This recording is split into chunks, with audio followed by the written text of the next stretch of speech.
નમસ્તે વિદ્યાર્થી મિત્રો, આપણે લાસ્ટ ટાઈમ દ્વિઘાત સમીકરણ ચોથું ચેપ્ટર, હવે એમાં એક છેલ્લે આ એક દાખલો જરા ઝડપથી ગણો, એમાં થોડી ભૂલ થઈ ગઈ મારાથી, એટલે આ દાખલો આપણે ફરીથી ગણીશું. એમાં એક 11 જરા રહી ગયું. ચાલો, રકમ કંઈક આવી હતી, અહીંયા માઇનસ સાઈન હતી.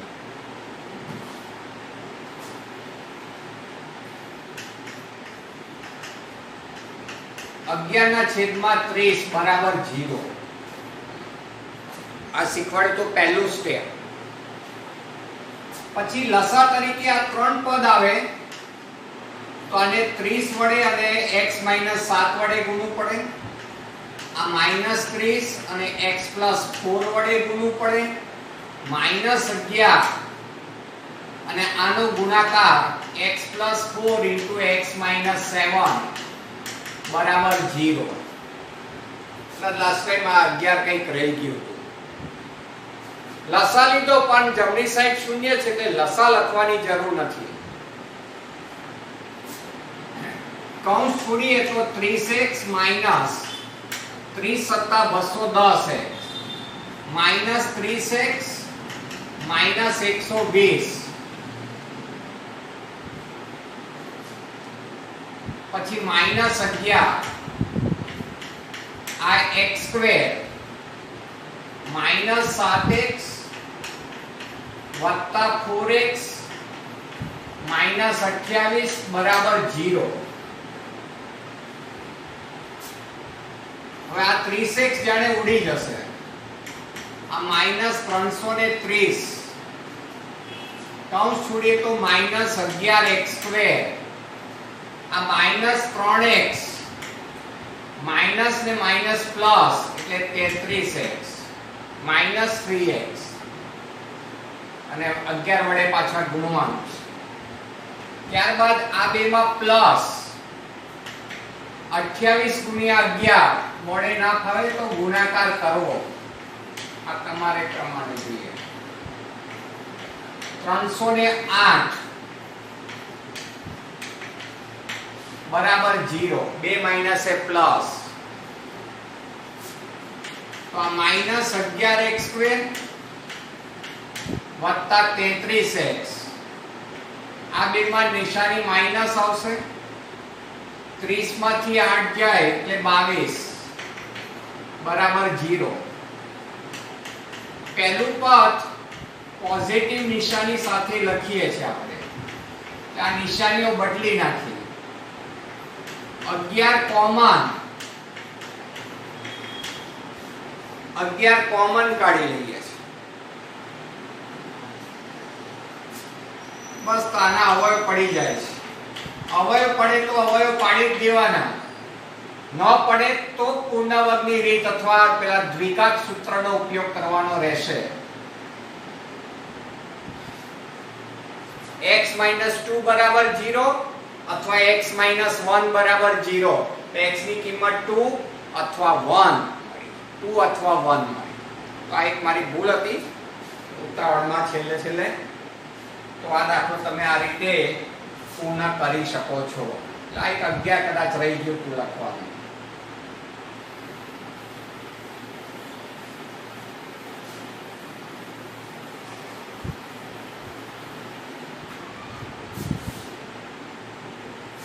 ચાલો બીજો એક લઈએ. x + 1/x વત્તા x/x + 1 બરાબર 25/12. તો આ દાખલો પણ આગલા દાખલાની જેમ જ લસા લઈને પણ ગણી શકાય છે. તો અહીંયા હું તમને એક બીજી ટેકનિક બતાવીશ. અહીંયા આ બંને પદો એકબીજાના વ્યસ્ત છે તો સરળતા ખાતર દાળના ધારી લો કે x + 1/x બરાબર આપણે p ધારી લઈએ. તમારે જે ધારવું હોય તો આ p આ તેનો વ્યસ્ત વચ્ચે છે પ્લસ અને આ 25 ના છેદમાં 12. p લસા આવશે. આ બેનો ગુણાકાર p² પ્લસ 1 આ 25 ના છેદમાં 12 ક્રોસ ગુણાકાર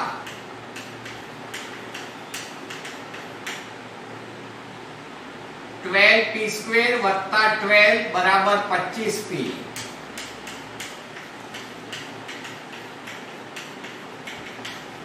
25p ડાબી સાઈડ પર આવે તો માઈનસ.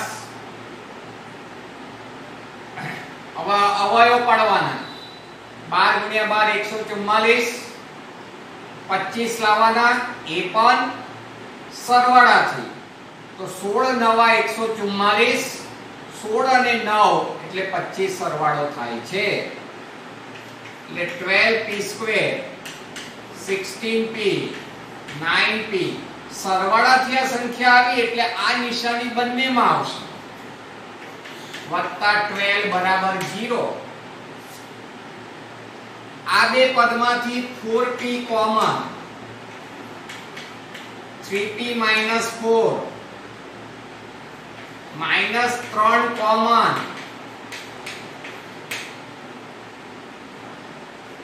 એટલે અવયવ પડી ગયા 3p - 4 into 4p - 3 બરાબર 0. એટલે 3p - 4 બરાબર 0 અથવા 4p - 3 બરાબર 0. તો p ની કિંમત મળી ગઈ અહીંયા 4/3 અને અહીંયા 3/4. આવા દાખલામાં મળતી આ p ની કિંમત હંમેશા એકબીજાની વ્યસ્ત આવશે. એકબીજાની વ્યસ્ત જ આવશે.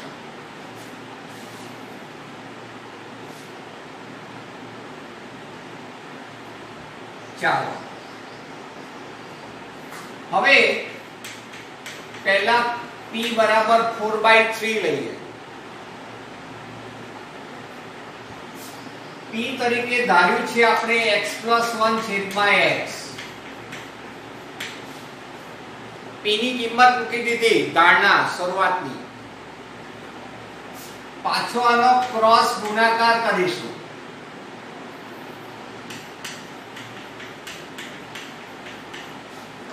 ચાલો 3 × x + 1 બરાબર 4x. આ તમને ન ફાવે એટલે એક સ્ટેપ વધારે. કૌંસ છોડીએ તો 3x + 3 x વડા પર ડાબી બાજુ સંખ્યા જમણી બાજુ. આ -x બરાબર 3 અને -3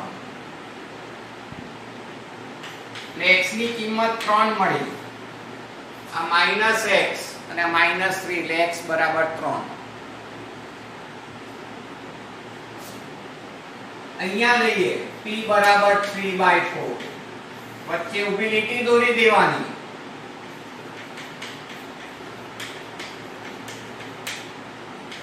ક્રોસ ગુણાકાર 4 × x + 1 બરાબર 3x. આ 4x + 4 બરાબર 3x.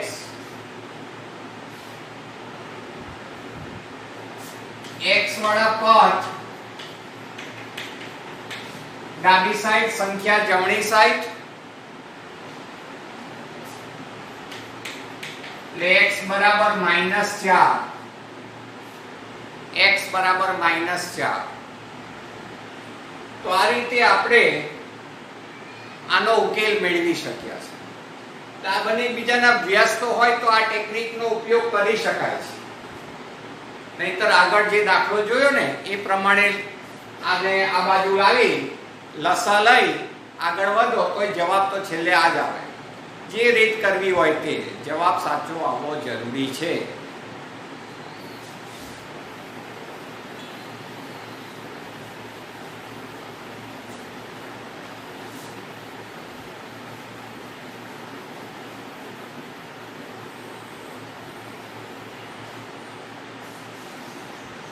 ચાલો બીજો એક દાખલો જોઈએ. x² + 1/x² બરાબર 17/4.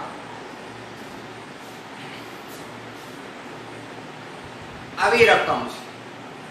તો અહીંયા લસા લઈશું ને તો x ની 4 ઘાત થઈ જશે. એટલે સરળતા ખાતર આમાં પણ એકબીજાના વ્યસ્ત જ માની લો. તો ધારો કે x² બરાબર p ધારી લો. આગલા દાખલાની જેમ જ બંને એકબીજાના વ્યસ્ત જ છે. એટલે આ p + 1/p બરાબર 17/4. p લસા આવશે.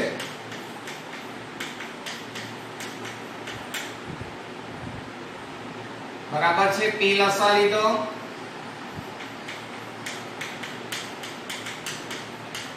ક્રોસ ગુણાકાર થોડુંક હવે ડાયરેક્ટ લખ્યું 4p² + 4. ચેક કરી લો. બરાબર છે.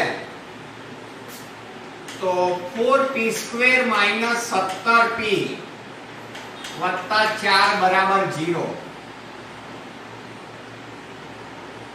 4 ચોક 16 પ્લસ થી 17 લાવવાના એટલે 16 એકા 16.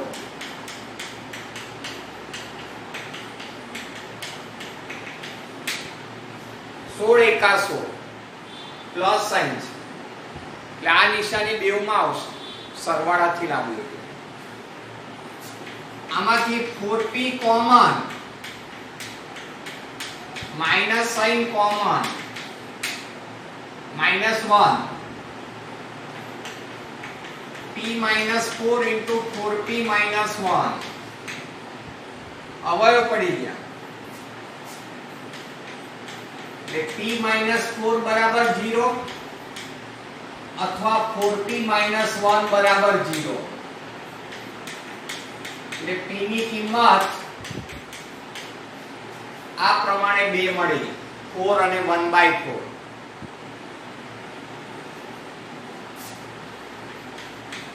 ચલો p બરાબર 4. p એટલે x². x² જ છે અહીંયા તો. એટલે x બરાબર ±2 વર્ગમૂળ અને +or- p બરાબર 1/4. x² બરાબર 1/4. x બરાબર ±1/2. તો આ રીતે આપણે x ની કિંમત લઈ આવી. બેવમાં રીત સરખી જ હતી. બંને એકબીજાના વ્યસ્ત. આ પ્રમાણે ધારણા ધારીને કરો તો દાખલાઓ સરળ બને. પણ શું યાદ રાખવાનું છે? આ બંને કિંમત એકબીજાની વ્યસ્ત આવવી જોઈએ. બરાબર છે. વ્યસ્ત આવે તો બરાબર કહેવાય, ના આવે તો આગળ ક્યાંક આપણે ભૂલ કરી છે એવું માની લેવાનું.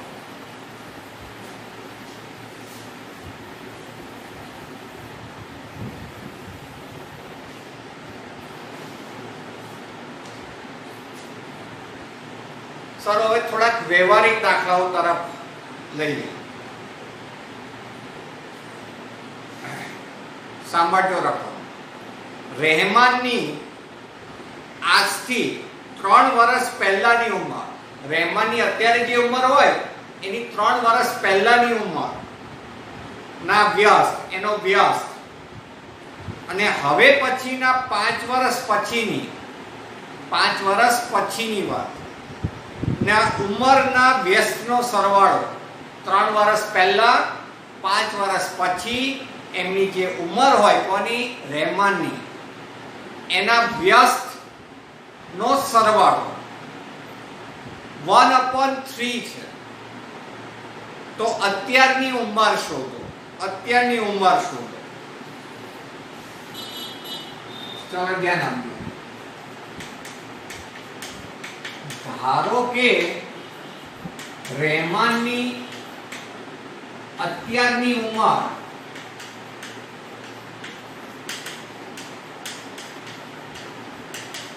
x વર્ષ છે. અત્યારની ઉંમર x વર્ષ ધારેલી. 3 વર્ષ પહેલાની ઉંમર, પહેલાની ઉંમર છે એટલે બાદબાકી આટલા વર્ષ થાય. પછી 5 વર્ષ પછીની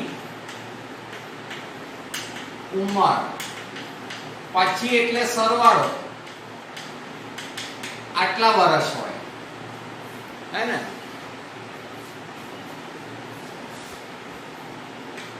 આ ઉંમરના વ્યસ્તનો સરવાળો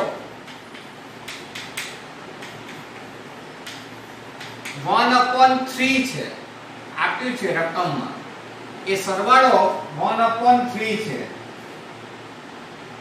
ચાલો ધ્યાન આપો. વ્યસ્ત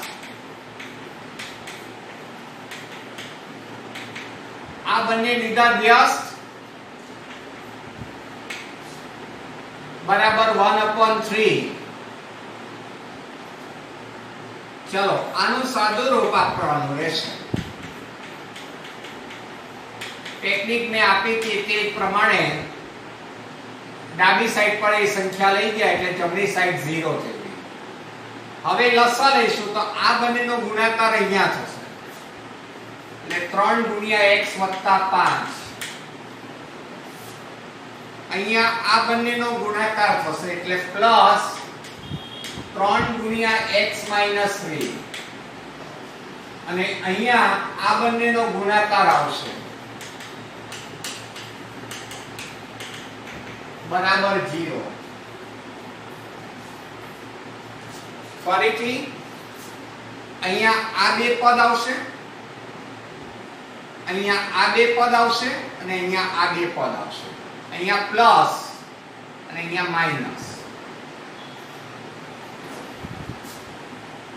ચાલો 3x 15 કૌંસ છોડીએ છે વત્તા 3x માઈનસ 9. પછી આ માઈનસ સાઈન છે એટલે કૌંસમાં લખવાની વાત મેં કરી છે. આ બંનેનો ગુણાકાર x2, આનો ગુણાકાર 5x માઈનસ 3x માઈનસ 15 બરાબર 0. એ કૌંસમાં લખવું તમારે એટલે ભૂલ નહીં થાય. ચાલો 3 ને 3 6x વત્તા 6, 15 માંથી 9 જાય તો આ x2 વત્તા 2x માઈનસ 15 બરાબર 0. એ કૌંસમાં 5 ઓછા 3 એટલે 2 કરી દીધા.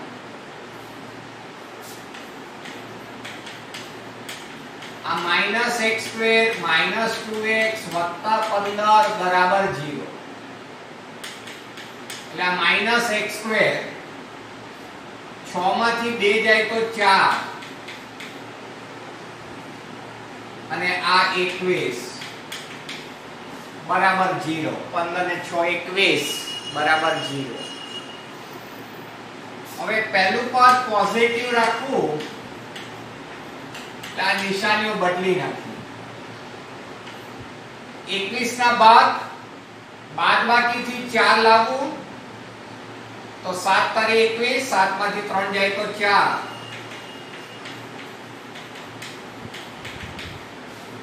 x minus 7 into x plus 3 બરાબર 0. x minus 7 બરાબર 0 અથવા x plus 3 બરાબર 0. x બરાબર 7, x બરાબર -3. તો આ રીતે આપણને x ની કિંમત મળી જાય છે. અહીંયા 7 અને અહીંયા -3 બરાબર છે. એટલે જે કંઈ આપ્યું હોય એ પ્રમાણે આગળ વધશો એટલે દ્વિઘાત સમીકરણ જ મળશે. એના અવયવ પાડી દેવાના એટલે x ની કિંમત મળશે. હવે અહીંયા એક કિંમત x નેગેટિવ આવી, બરાબર ને? ઉંમર નેગેટિવ ના હોય એટલે અશક્ય, કારણ કે x કોના માટે ધારતું? રહેમાનની ઉંમર હતી. રહેમાનની ઉંમર કદાપી નેગેટિવ ના હોય, એટલે 7 જવાબ આવી જશે. બીજો એક દાખલો જોઈએ. એક વર્ગ કસોટીમાં શેફાલીના ગણિત અને અંગ્રેજી ના ગુણનો સરવાળો, ગણિતમાં જે માર્ક્સ મળ્યા તે, અંગ્રેજીમાં જે માર્ક્સ મળ્યા તે, એના જે માર્ક્સ મળ્યા એનો સરવાળો, એના ગુણનો સરવાળો 30 છે. એ બંનેના થઈને 30 માર્ક્સ થાય છે. જો તેને ગણિતમાં 2 ગુણ વધુ અને અંગ્રેજીમાં 3 ગુણ ઓછા મળ્યા હોય તો તેમનો ગુણાકાર 210 થયો હોત. તો આ બે વિષયોમાં મેળવેલ ગુણ મેળવો. ચલો અહીં ધ્યાન આપો. ધારો કે શેફાલીએ ગણિતમાં મેળવેલ ગુણ x માટે તેણે અંગ્રેજીમાં મેળવેલ ગુણ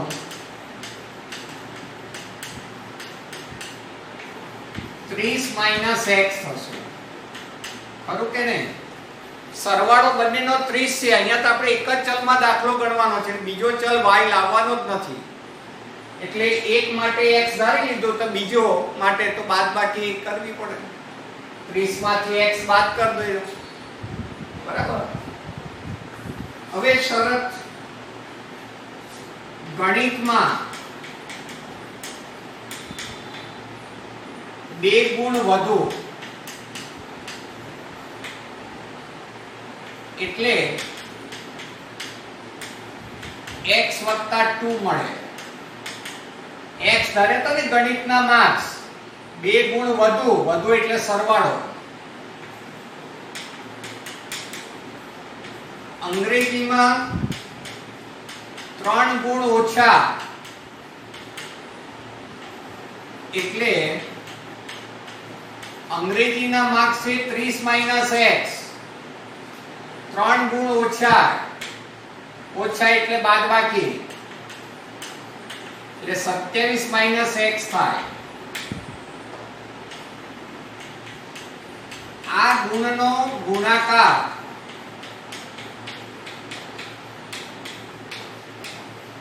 120 આપ્યો છે, અરે સોરી 210 આપ્યો છે. 210 આપવામાં આવેલો છે. બરાબર છે. ચાલો x + 2 અને 27 - x. x + 2 2 ગુણ વધુ એટલે x + 2, 3 ગુણ ઓછા એટલે 27 - x. એ ગુણાકાર છે 210. 210. ઓકે. ચલો આનું સાદુરૂપ આપણે આપીએ તો 27x - x², 27 * 54 - 2x અને બરાબર 210. આ થયું -x². 27 માંથી 2 જાય તો 25x અને 210 એમાંથી 54 બાદ કરવાના રહેશે. બરાબર છે. આ તમારી રીતે કરી દો. બરાબર છે. અહીં 0 અને અહીંયા 10 એટલે 6 અને 156 એટલે -156 બરાબર 0, -156 બરાબર 0. બરાબર છે. હવે પહેલું પદ પોઝિટિવ હોવું જરૂરી છે.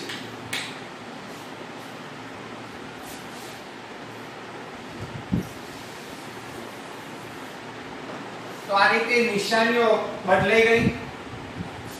હવે 156 ના ભાગ પાડવાના છે. સરવાળાથી 25 લાવવાનું છે. વડે ના ફાવે તો અવયવ પાડી દો. ચલો 2 વડે 2 સત્તા 14 16 2 39 3 13 13 1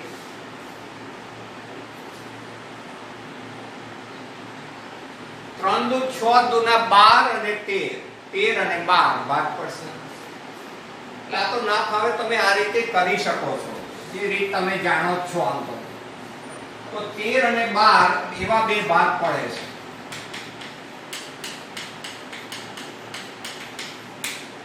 ડાયરેક્ટ લખી શકીએ x² હોય તો. ના ફાવે તો પહેલા બે સ્ટેપ લખવા.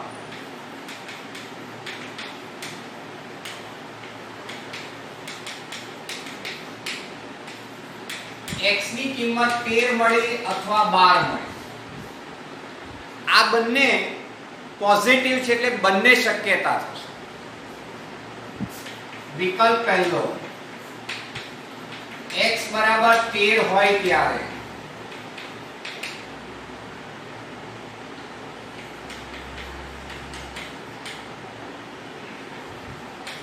ગણિતના ગુણ, અંગ્રેજીના ગુણ.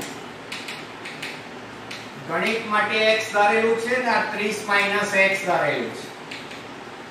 x ની કિંમત 13 મૂકવાના. 30 માંથી 13 જાય તો 17. 13 અને 17 પહેલા વિકલ્પમાં. બીજા વિકલ્પમાં જો x બરાબર 12 હોય તો અહીંયા 12 આવશે અને અહીંયા 18 આવશે. 12 અને 18 એટલે અહીંયા બે વિકલ્પો થશે જવાબ. એટલે આપણને જે કંઈ આપ્યું હોય બરાબર,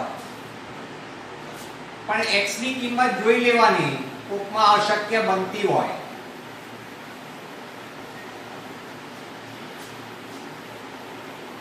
આ બધામાં તમે જોઈ શકો છો કે અવયવ તો આવે જ છે. એટલે અવયવ તો આપણને આવડવા જ જોઈએ, તો જ દાખલાઓ પૂરા અને સાચા ગણી શકાય. બીજો એક દાખલો જોઈએ. એક લંબચોરસ ખેતરના, એક ખેતર છે આ રીતે લંબચોરસ આકારનું. નામ આપણે આપીએ. ચાલો ખેતરના વિકર્ણનું માપ, એટલે એક વિકર્ણ દોરી દઈએ. વિકર્ણનું માપ તેની નાની બાજુના માપથી 60 મીટર વધુ છે. માનો કે આ નાની બાજુ છે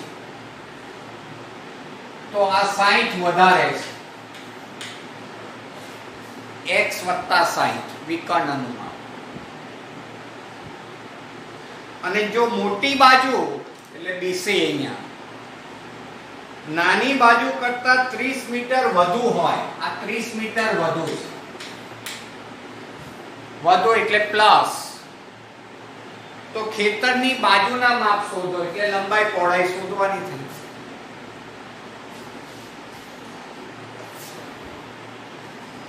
પહેલા વર્ણન આવે. ધારો કે ચતુષ્કોણ ABCD એ લંબચોરસ ખેતર છે.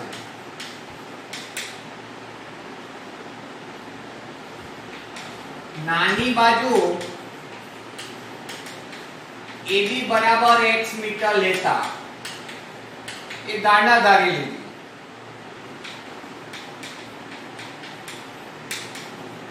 વિકર્ણનું માપ તેની નાની બાજુ કરતા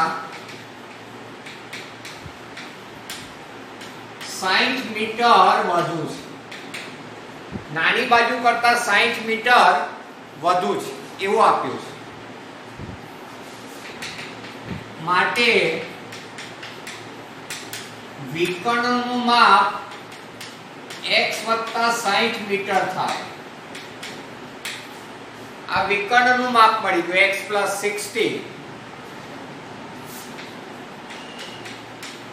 મોટી બાજુ એ નાની બાજુ કરતા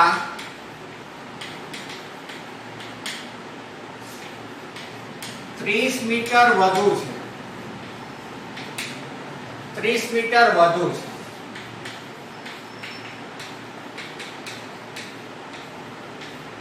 x + 30 મીટર. આવું વર્ણન જ્યાં શક્ય હોય ત્યાં લખવું પડશે. તો ચતુષ્કોણ ABCD એક લંબચોરસ ખેતર છે. નાની બાજુ AB છે એ x મીટર ધારી લીધું. વિકર્ણનું માપ તેની નાની બાજુ કરતા 60 મીટર વધુ છે એટલે વિકર્ણનું માપ x + 60 થયું. વિકર્ણ કોણ છે અહીંયા? AC છે. અને મોટી બાજુ જે અહીંયા BC છે એ નાની બાજુ કરતા 30 મીટર વધુ છે એટલે x + 30 થઈ ગયું. હવે ચતુષ્કોણ ABCD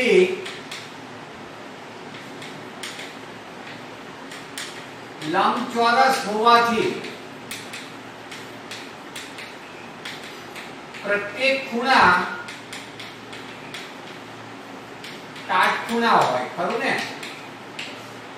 પ્રત્યેક ખૂણા કાટખૂણા હોય. તો આટલું વર્ણન આવશે. હવે આપણું ધ્યાન આ એક કાટકોણ ત્રિકોણ ઉપર આવવું જોશે. ચાલો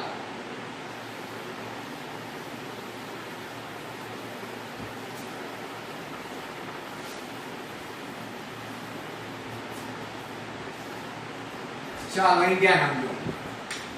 ત્રિકોણ ABC માં ખૂણો B = 90 degree.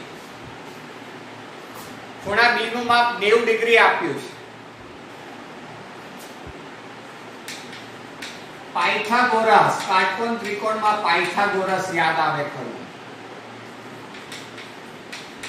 AB² + BC² = AC².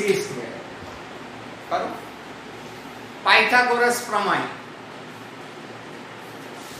AB નું માપ છે x, BC નું માપ છે x + 30, AC નું માપ છે x + 60 અને વર્ગ છે એટલે વર્ગ. હવે આનું સાદુરૂપ આ x² જાણે એમ નામ.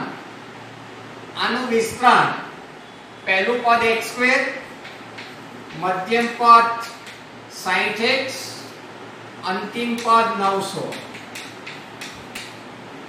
બરાબર x² + 120x + 60 નો વર્ગ 36.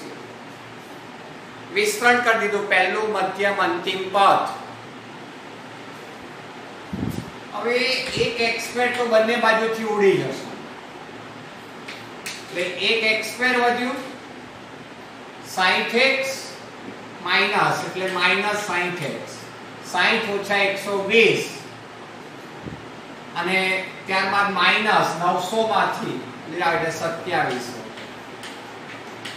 બરાબર 0. -2700 બરાબર 0. તો આ રીતે દ્વિઘાત સમીકરણ આપણને આ પ્રમાણે મળ્યું. તો આના અવયવ પાડી દેવાના છે એટલે x ની બે કિંમતો આપણને મળશે.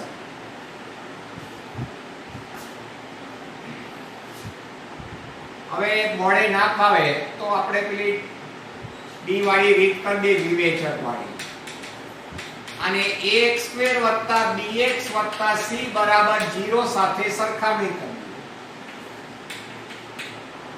a = 1, b = -60, c = -2700. અવયવ પડતા હોય તો પાડી દેવાના. હા, આ તો ના ફાવે તો આ રીત પણ છે જ એટલે બતાવી રહ્યો છું. ચલો d ની કિંમત વિવેચક, b ની કિંમત છે -60, a ની કિંમત 1 અને આ -2700, એટલે આ 3600 વત્તા 27 ચોક 108,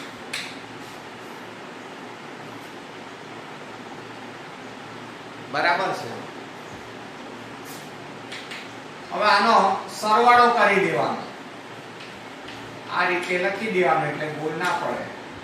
8 ને 6 14, વધી પડી 1, 11 ને 3 14.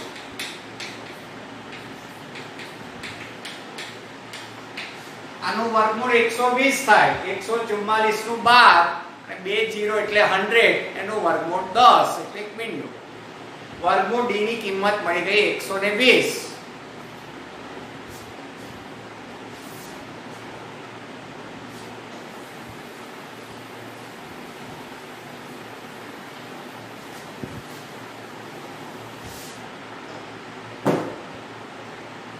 ચાલો x બરાબર આપણું સૂત્ર -b એટલે 60 પ્લસ થઈ જશે અને વર્ગમૂળ d ની કિંમત છે 120, 2a એટલે 2 કા 2, a ની કિંમત 1 છે, b ની કિંમત -60 છે એટલે +60.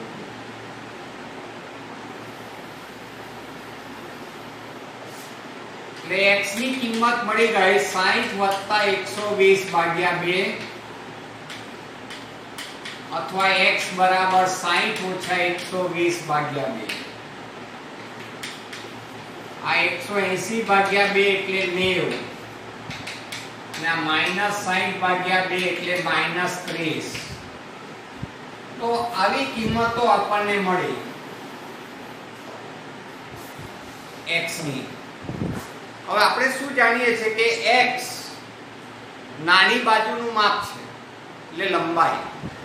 લંબાઈ કદાપી ઋણ ન હોઈ શકે, એટલે <0 એટલે અશક્ય. ક્યાંય પણ તમે અશક્ય લખો તેનું કારણ પણ હોવું જરૂરી છે. તો x ની કિંમત નક્કી થઈ ગઈ 90. તો નાની બાજુ AB બરાબર છે x બરાબર 90 મીટર અને મોટી બાજુ છે BC x + 30, x ની કિંમત 90 એટલે 120. તો આ રીતે આપણે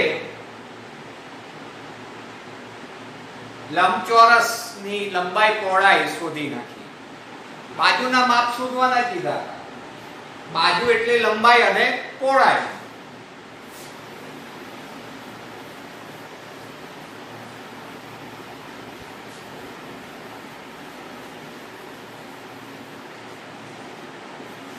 હવે આ રીતે આપણે કુલ પ્રશ્નોમાં દ્વિઘાત સમીકરણ બનાવીને આગળ વધી રહ્યા છે. બીજો એક દાખલો જોઈએ. બે સંખ્યાઓના વર્ગોનો તફાવત 180 છે. જે બે સંખ્યા છે એમના વર્ગોનો તફાવત 180 છે. નાની સંખ્યાનો વર્ગ એ મોટી સંખ્યા કરતા 8 ગણો છે. મોટી સંખ્યા કરતા 8 ગણો છે. તો બંને સંખ્યાઓ શું? ચલો અહીં ધ્યાન આપજો. ધારો કે નાની સંખ્યા x,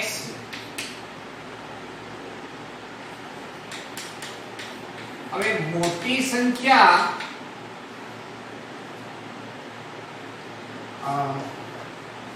આપણે અંદરના જ શબ્દો લખીએ.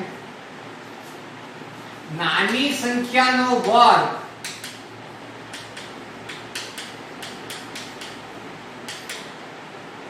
એ મોટી સંખ્યા કરતા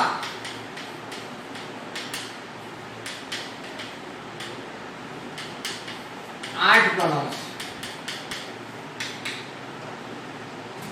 ચલો અહીં ધ્યાન આપો. નાની સંખ્યા x, નાની સંખ્યાનો વર્ગ એ મોટી સંખ્યાના 8 ગણો છે. મોટી સંખ્યા હું y ધારી લઉં, માની લો મોટી સંખ્યા y ધારી છે, તો મોટી સંખ્યાનો 8 ગણો એટલે 8y થાય. તો y બરાબર x² ભાગ્યા 8 થાય. માટે મોટી સંખ્યા x² upon 8 થશે. ચલો આ દાખલો ટીક માર્ક કરી દેજો, ખાસ કરીને આ ટેકનિક માટે. નાની સંખ્યા x ધારી લીધી, નાની સંખ્યાનો વર્ગ એ મોટી સંખ્યા કરતા 8 ગણો છે, એટલે નાની સંખ્યાનો કર્યો વર્ગ અને મોટીનું કર્યું 8 ગણું એટલે ગુણાકાર. તો y મોટી સંખ્યાને સૂત્રનો કરતા બનાવ્યો તો x² ભાગ્યા 8 મળ્યું. આના વર્ગોનો તફાવત, આના વર્ગોનો તફાવત 180 છે. ચાલો મોટી સંખ્યા અને નાની સંખ્યાના વર્ગોનો તફાવત 180. તફાવત જે છે એ પોઝિટિવ છે, એટલે મોટીમાંથી નાની સંખ્યા બાદ કરવી પડે. એટલે મોટીનો વર્ગ માઈનસ નાની સંખ્યાનો વર્ગ, બરાબર છે. ચાલો x ની 4 ઘાત અને આ 64, 8 નો વર્ગ માઈનસ x² બરાબર 180. 64 લસા આવશે,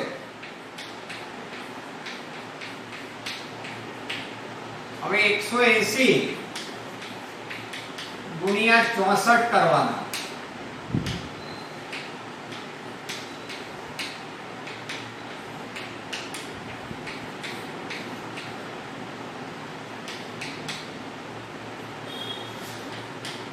One 1520. ઓકે, હવે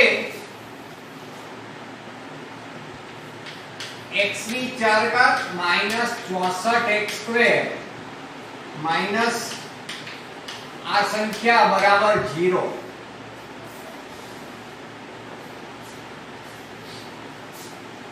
હવે સરળતા ખાતર x² તરીકે આપણે p ધારી લઈએ.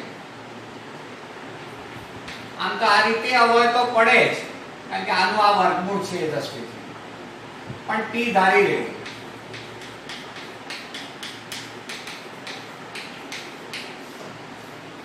આવું એક આપણને દ્વિઘાત સમીકરણ મળ્યું. અવયવ પાડી દો, અથવા તો પેલી રીત આને ap² માઈનસ 64p એટલે ax² વત્તા bp વત્તા c બરાબર 0 સાથે સરખાવતા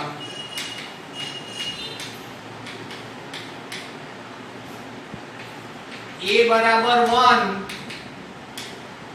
b બરાબર -64 અને c બરાબર 11520 વિથ માઈનસ. અહીંયા p પ્લસ માં લેવું. ચાલો d ની કિંમત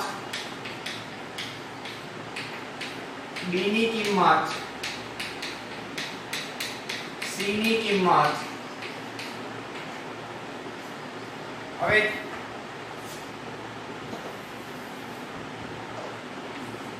64 ગુણ્યા 64, 6 ચોક 24 વધી પડી 2, 36 ને 2 38, 4 ચોક 16 વધી પડી 1, 24 ને 25. 6 9 4096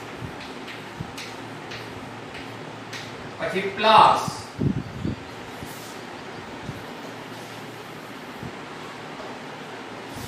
11520 છે એટલે 1152 ગુણ્યા 4 કરી દઈએ અને એક મીંડું લગાડી દઈશું 4 દુના 8 5 ચોક 20 વધી પડી 2 44 ને 2 46 4608 અને 0 હવે એમાં 4096 ઉમેરી દો આ 6 8 ને 9 17 વધી પડી 1 50 176 50176